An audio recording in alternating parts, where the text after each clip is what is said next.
नमस्कार दोस्तों, कभी आपने किसी पौधे से बात की है?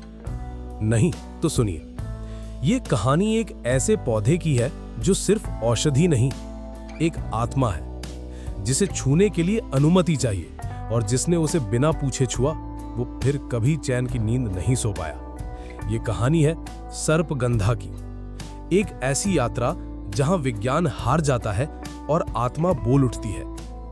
महाराष्ट्र के एक छोटे से गांव कवठे में जंगल के किनारे एक बूढ़ा वैद्य रहता था, बाबा गंगाधर। उम्र 85 साल, सफेद दाढ़ी, कम बोलने वाला, पर उसकी आंखों में कुछ ऐसा था जिसे देखकर लोग डरते भी थे और आदर भी करते थे। लोग कहते थे कि बाबा अब इलाज नहीं करते, बस कहते हैं सर्पगंधा को मत छूना, वो जाग गई है। डॉक्टर वेदांत कुलकर्णी, एक मॉडर्न डॉक्टर, मुंबई से आया था। उसका प्रोजेक्ट था हर्बल ऑल्टरनेटिव्स फॉर इंसोम्निया, यानी अनिद्रा का आयुर्वेदिक इलाज। गांव में उसे पहली बार सर्पगंधा के बारे में पता चला। बाबा गंगाधर ने उसे चेतावनी दी, जिस पौधे में आत्मा हो उसे छेड़ना नहीं चाहिए। पर वेदांत को यह सब अंधविश्वास लगा। उसने रात को अकेले जंगल में जाकर सर्पगंधा की जड़ खुदाई कर ली। जैसे ही उसने जड़ निकाली, एक तेज सुगंध हवा में फैली और बिजली चली गई। उस रात वेदांत को सपना आया, एक रहस्यमयी स्त्री, केशों में सर्प, आंखों में अग्नि, जो बोली, जिसने मुझे जगाया है उसे अब जागना नहीं मिलेगा। वेदांत अब सो नहीं पा रहा था, नींद गायब थी।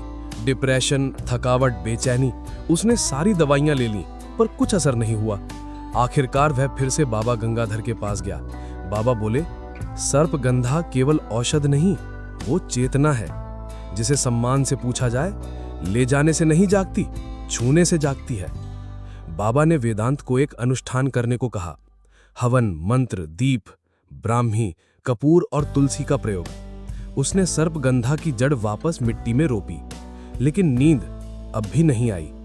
एक दिन क्लिनिक में एक महिला आई, शिवांगी नाम की शिक्षिका। उसने कहा कि मैं रोज एक सपना देखती हूँ, घाटी, सांप और एक बच्चा जो मुझे पुकारता है। वेदांत चौंक गया। वही सपना जो कभी उसे आता था।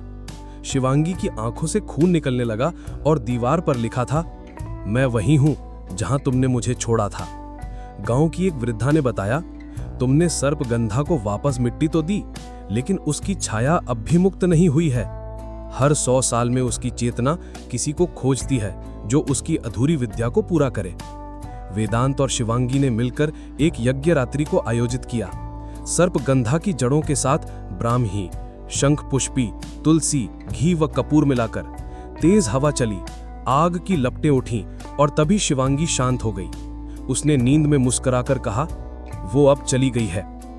10 वर्ष बीते। वेदांत और शिवांगी ने सर्पगंधा अनुसंधान केंद्र की स्थापना की। गेट पर लिखा है, जब विज्ञान झुकता है तो ज्ञान जन्म लेता है। हर पौधा सिर्फ जड़ी नहीं होता, कुछ में आत्मा होती है जो तुम्हें बदल सकती है, अगर तुम उसे सुन सको। अगर ये कहानी आपको पसंद आई तो कृपया इसे शेयर करें, क्योंकि ये सिर्फ एक कथा नहीं, एक चेतावनी है, एक संवाद, एक सच्चाई। धन्यवाद।